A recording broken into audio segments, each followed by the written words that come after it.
여러분 안녕하십니까? 반갑습니다. 김동수 교수입니다. 이 시간에는 2018년도 부동산 정책과 주택 시장 방안에 대해서 여러분 살펴보는 시간을 갖도록 하겠습니다. 2018년이 이제 얼마 남지 않았습니다. 2018년도에 정부가 시행하는 부동산 정책에 대해서 알아보겠습니다. 첫 번째는 재건축 초과이익 환수제 부활입니다.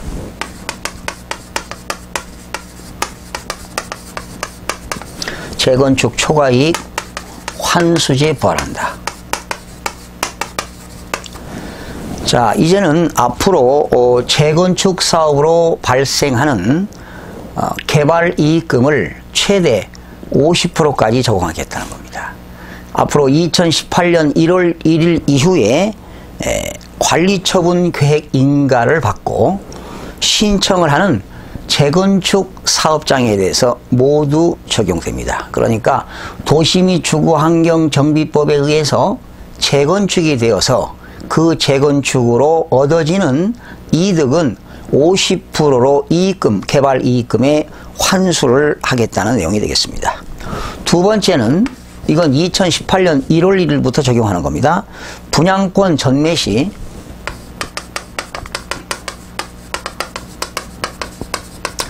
양도소득세를 중과하겠다는 겁니다.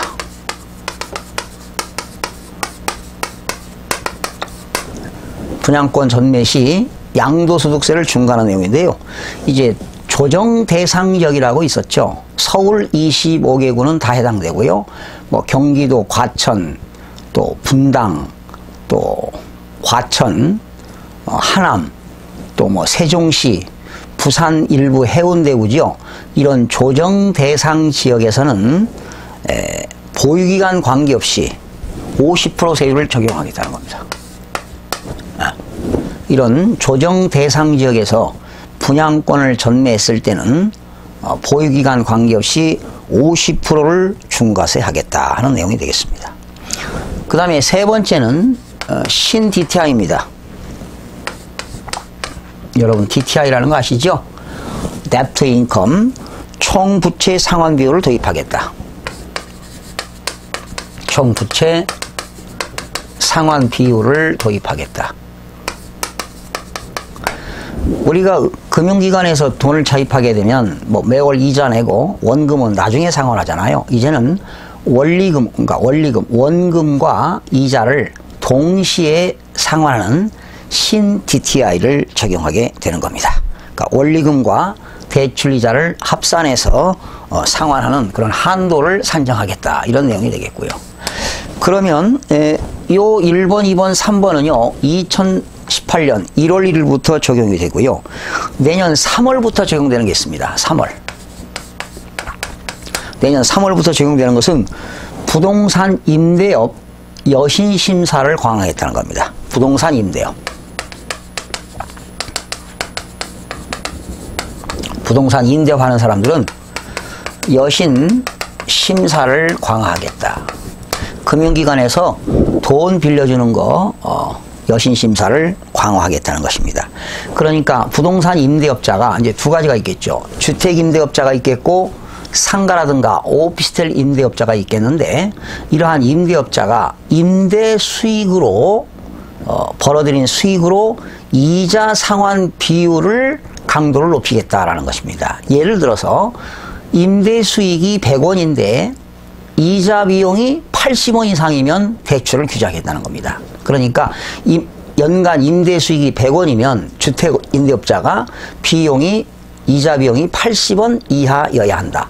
그리고 상가라든가 오피스텔은 임대 수익이 150원이라면 이자 비용이 100원 이하일 때만 여신을 하겠다, 빌려주겠다 이런 내용이 되겠습니다. 그러니까 결과적으로 부동산 임대업 여신 심사 강화는요.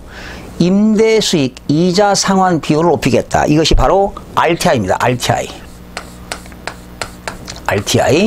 RTI, 임대수익, 이자 상환 비율을 높이겠다. 이런 내용들이 내년 3월부터 시행이 되고요. 또 4월 1일부터 시행되는 경우도 있습니다. 4월 1일.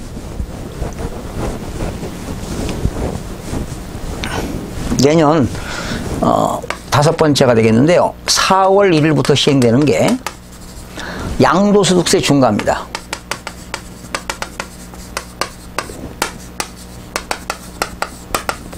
양도소득세 중과과세 하겠다. 이게 조정 대상 지역이죠. 전국에 한 40군데가 되는데 이런 조정 대상 지역에서 다주택자들이 여기서 다주택자는 주택 두 채 이상 가진 사람을 말합니다. 두 채 이상 가진 사람들은 중과세 하겠다는 겁니다. 기본세율 6%부터 최고 42%까지 적용되는데 10%를 더 중과하겠고 1세대 3주택자는 최고 20%까지 더 높은 세율을 적용하겠다. 그러니까 10%에서 기본세율에 20%까지 더 추가로 과세하겠다는 것이 되겠고요. 이건 내년 4월 1일부터 중과세가 되겠습니다. 6번째입니다. DSR입니다. DSR을 도입하겠다. 바로 DSR이라고 하는 것은 총체적 상환 능력 비율입니다. 총체적 상환 능력 비율이 되겠는데요. 이거는 DSR이라고 하는 것은 debt, 부채죠. 부채의 서비스 레이티오입니다.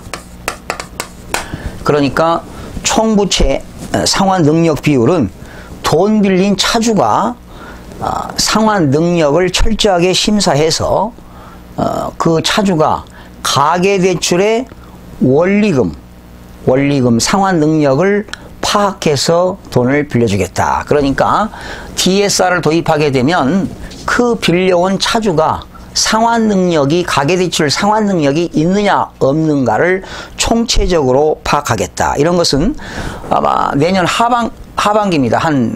하반기니까 한 7월 1일 이후에 아마 적용되지 않을까 이런 생각이 들어가고요. 그 다음에 내년 2018년 그 상반기 하반기 연내에 오피스텔 전매 제한이 도입될 겁니다. 오피스텔 전매 제한이 도입될 예정입니다. 연내에.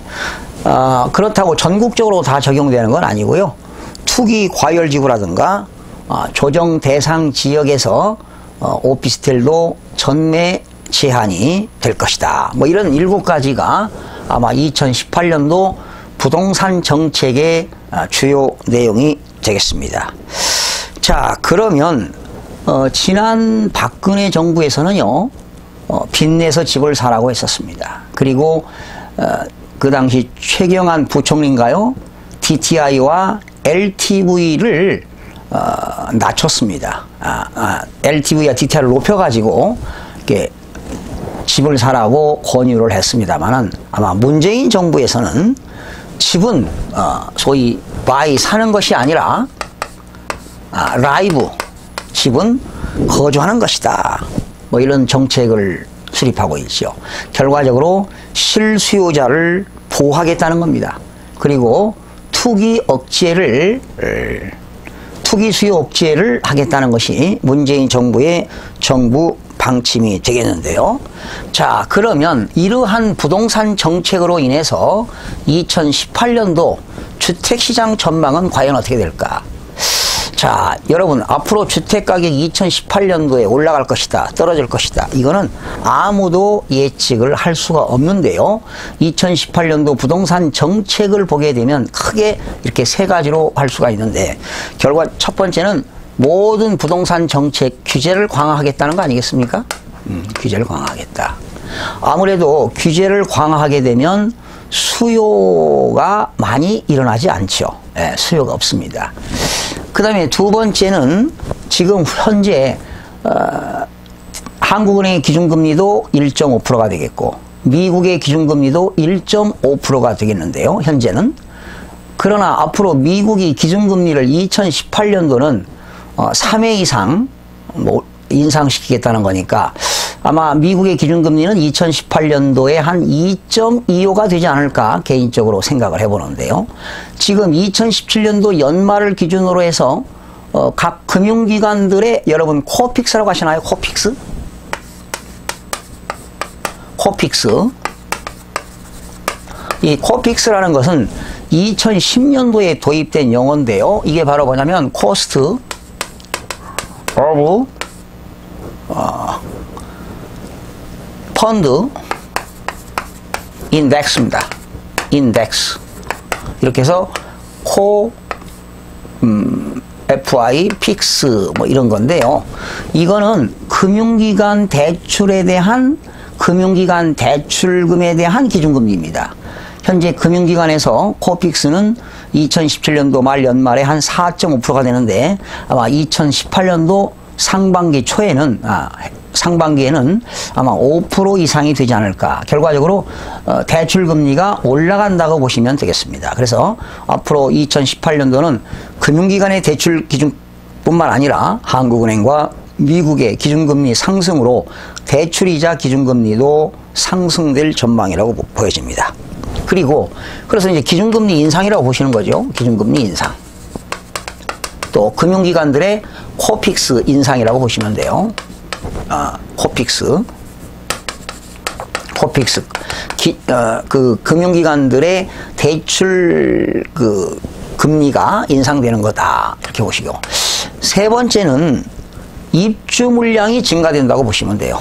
아파트, 신규 아파트 입주 물량이 현재 증가되고 있다. 여러분 2017년도에 신규 아파트가 39만 7,994개의 아파트를 입주 물량이 발생했고요. 아마 2018년 내년도에는 신규 물량이 43만 2,502개의 신규 아파트 신규 물량이 쏟아져 나올 것입니다. 이렇게 쏟아질 예정인데요. 그러면 정부가 이런 규제를 강화하고 이자가 올라가고 입주 물량이 증가하게 되면 수요 공급 원칙에 의해서 공급은 많아지고 수요가 적다면 부동산 가격은 전국적으로 하락하지 않을까, 이런 개인적인 생각을 해봅니다. 앞으로 2018년도 부동산 가격이 상승한다 하락한다 아무도 예측할 수 없지만 이러한 정부의 정책과 그리고 앞으로 대출금리 상승과 그리고 물량이 증가된다면 수요 공급 원칙에 의해서 공급보다 수요가 부족하기 때문에 아마 전국적으로 가격이 하락하지 않을까, 이런 생각을 해보고요. 그러나 서울특별시의 강남 상구, 강남, 송파, 또 서초 이런 데는 그런 강남 상구에서 아파트를 가지고 있는 사람들은 자산 중에서도 안전자산으로 현재 인식되고 있습니다. 그래서 여기서는 강하게 상승하지는 않겠지만 보합세를 유지하지 않을까, 이런 생각을 해보는데요. 사실은 정부가 어떤 것을 규제할 때가 있고 부동산 대책을 완화할 때가 있는데요. 사실은 규제하게 되면 투자자 입장에서는 사야 되겠죠. 완화할 때는 처분해야 되겠죠. 그래서 항상 정부는 부동산 정책을 규제하기도 하고 완화하기도 하는데 많은 사람들이 규제하게 되면 위축되는데 사실은 여유 있는 사람들은 규제할 때 투자하고 완화할 때는 처분하는 것이 더 수익을 얻을 수 있지 않을까, 이런 생각을 해보고요. 지금 현재 문제가 되는 게 가계부채가 1,400조에 육박하고 있죠. 가계당 빚이 통계청하고요, 한국은행하고 금융감독원에서 지난 21일 날 발표했는데요. 가계부채가 7천만 원이라고 합니다. 특히 20대 이하 청년 부채도 42%가 급증한다고 하는데요. 여러분 2018년도 과연 부동산 정책과 주택시장이 어떻게 변하는가, 여러분들이 이런 내용을 들어보면서 합리적인 의사결정, 그리고 앞으로 이 주택이 2018년도에 입주 폭탄으로 인해서 깡통 전세가 속출될 수도 있고요. 또 개인적으로는 지난 4, 5년 동안 부동산 경매 시장이 좋지 않았는데 앞으로 2018년, 19년도에는 부동산 경매 시장도 호황이 되지 않을까 이런 생각을 해보면서 오늘 2018년도 부동산 정책과 주택시장 전망을 한번 살펴봤습니다. 여러분 유익한 시간이 되셨다면 구독과 좋아요 부탁드립니다. 여러분 다음 시간에 찾아뵙겠습니다. 고맙습니다.